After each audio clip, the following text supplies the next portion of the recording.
বন্ধুরা আমি চলে যাচ্ছি, তো আমাকে নেওয়ার জন্য এই যে সরকারি ট্রেন চলে আসছে। আপনাদেরকে নেওয়ার জন্য তো আর সরকারি ট্রেন আসে না। कौन है ये लोग? कहां से आते हैं? এই যে আমার ট্রেন চলে আসছে, ট্রেনও এসে দাঁড়াইছে, আমিও এসে দাঁড়াইছি, এখন পর্যন্ত বসতে পারিনি। কেবল এই দিক দিয়ে এসে উঠছি আর ট্রেন চলে আসছে। কপাল ভালো, 1 মিনিট আগে হলেও আসতে পারছি।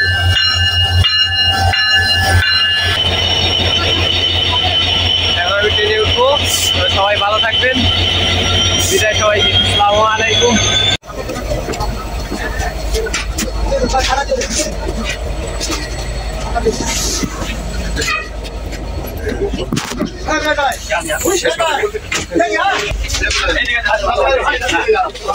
আমার হচ্ছে কদস।